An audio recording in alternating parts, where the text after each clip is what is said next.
CM Chandrababu deputy CM Pawan Kalyan పై అనుచిత వ్యాఖ్యల కేసులో పోలీసు విచారణకు హాజరు కావాల్సిన వైసీపీ ఎమ్మెల్సీ దువ్వాడ శ్రీనివాస్ డుమ్మా కొట్టారు. తనకు హార్ట్ ప్రాబ్లం ఉందంటూ జిల్లా ఎస్పీ కార్యాలయానికి లాయర్తో సమాచారం పంపించారు.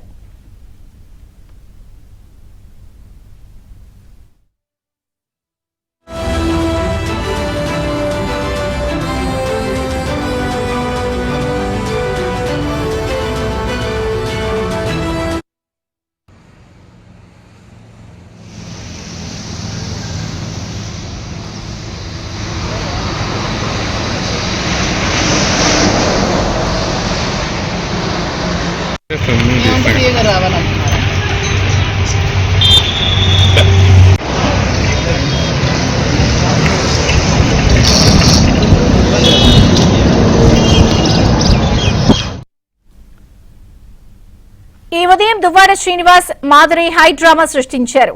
కొత్తూరు పోలీస్ స్టేషన్ కు వెళ్తున్నాను అంటూ ఇంటి దగ్గర దువ్వాడ బయలుదేరారు. మధ్యలో గన్మెన్ పిఏని వెనక్కి పంపారు. ఆ తర్వాత ఫోన్ స్విచ్ ఆఫ్ చేశారు.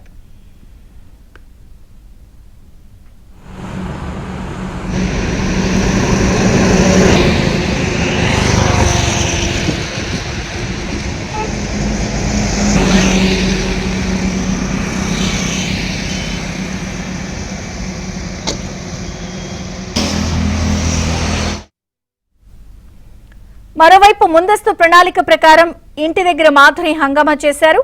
ఇప్పటికీ Duvvada Srinivas phone switch off లోనే ఉందని పోలీసులు చెప్పారు.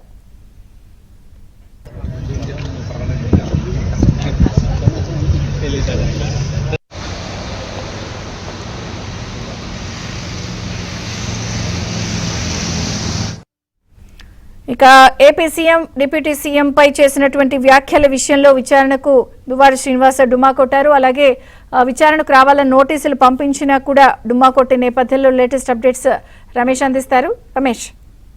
ఈ చంద్రిక ఎమ్మెల్సీ దువ్వాడ శ్రీనివాస్ ఈ రోజు కొత్తూరు పోలీస్ స్టేషన్ లో విచారణకు హాజరు కావాల్సి ఉంది. అయితే ఉదయం నుంచి కూడా తీవ్రమైనటువంటి హైడ్రామా నడిపారు. ప్రధానంగా టెక్కల్లోని తన నివాసం నుంచి కొత్తూరు వెళ్లేటంత వరకు కూడా మొత్తం భారీగా పోలీసులు మోహరించారు. ఎందుకంటే మొన్న 22వ తేదీన కొత్తూరు పోలీస్ స్టేషన్ లో విచారణకు హాజరైనటువంటి నేపథ్యంలో ఒకవైపు దివ్యల మాధురి దువ్వాడ అనుచరులు పెద్ద ఎత్తున అక్కడ హంగామా సృష్టించారు, పబ్లిక్ కు న్యూసెన్స్ క్రియేట్ చేశారు. ఈ నేపథ్యంలో పోలీసులు దువ్వాడ శ్రీనివాస్ మినహా మిగిలినటువంటి ఎవరిని కూడా విచారణకు రావద్దని ముందుగానే చెప్పారు.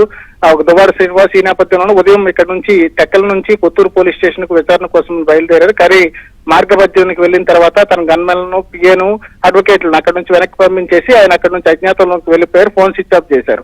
మొత్తం కూడా ఈ ఫోన్ స్విచ్ ఆఫ్ చేసిన తర్వాత టెక్కల్లో మొత్తం హైడ్రామా కొనసాగింది. దివ్యల మాధురి తన ఇంటి ముందు నల్ల బ్యాడ్జీలతో నల్ల కండువాలు కప్పుకొని తన భర్త ఆచూకీ తెలపాలి, పోలీసులు ఏం చేశారో చెప్పాలంటూ పోలీసుల పైన ఆమె ప్రశ్నించడం జరిగింది. ఇప్పుడు కూడా టెక్కల్లోని తన నివాసం వద్ద నిరసన తెలియజేస్తున్నారు. అయితే ఇదే క్రమంలో కొద్దిసేపటి క్రితం ఒక సమాచారం అందింది. ముఖ్యంగా జిల్లా ఎస్పీ కార్యాలయానికి ఒక సమాచారం పంపించారు. తనకి హార్ట్ ప్రాబ్లం ఉంది కాబట్టి తాను విచారణకు హాజరు కాలేను, మళ్ళీ మరోసారి తనను విచారణకు పిల్లాలని చెప్పి దువ్వాడ శ్రీనివాస్ స్వయంగా తన అడ్వకేట్లతో జిల్లా ఎస్పీ కార్యాలయానికి సమాచారం పంపించారు. దీనిపైన పోలీసులు పరిశీలిస్తున్నారు. అయితే ఒకవైపు విచారణకు హాజరు కాకుండా తప్పించుకునేటటువంటి ప్రయత్నంలో భాగంగా లాయర్ ద్వారా తనకి హెల్త్ ప్రాబ్లం ఉంది కాబట్టి, హార్ట్ కు సంబంధించినటువంటి సమస్య ఉంది కాబట్టి మెడికల్ టెస్టులు చేసుకోవాలి, నాకు మరింత సమయం కావాలని అడిగారు. ఇదే నేపథ్యంలో మరోవైపు ఏమో ఇంటి దగ్గర హైడ్రామా కొనసాగిస్తున్నారు. ఇదంతా కూడా మొత్తం ఉదయం నుంచి ఒక ప్లాన్ ప్రకారం దువ్వాడ శ్రీనివాస్ విచారణ నుంచి తప్పించుకునేటటువంటి ప్రయత్నంలో భాగంగా డ్రామా క్రియేట్ చేశారు. ప్రస్తుతం ఇంటి దగ్గర ఒకవైపు మాధురి నిరసన వ్యక్తం చేస్తుంది, మరోవైపు దువ్వాడ శ్రీనివాస్ అజ్ఞాతంలోకి వెళ్లిపోయారు. పోలీసులు అందుతున్నటువంటి సమాచారం ప్రకారం ఆయన ప్రస్తుతం ఒడిశాలో ఉన్నట్లు గుర్తించారు. ఫోన్ అయితే స్విచ్ ఆఫ్ పెట్టారు. కానీ అప్పటికప్పుడు దివ్యల మాధురికి సమాచారం ఇవ్వడం, ఆ తర్వాత దానికి అనుగుణంగా దివ్యల మాధురి టెక్కల్లో డ్రామా క్రియేట్ చేయటం ఇవన్నీ కూడా పోలీసులు ఎప్పటికప్పుడు గమనిస్తున్నారు. కానీ ఈ రోజు లీగల్ గా ఉండేటటువంటి కొన్ని ఏవైతే ఆయనకు అనుకూలంగా ఉండేటటువంటి ఉన్నాయో దాని ప్రకారం కొద్ది రోజుల సమయం కోరారు.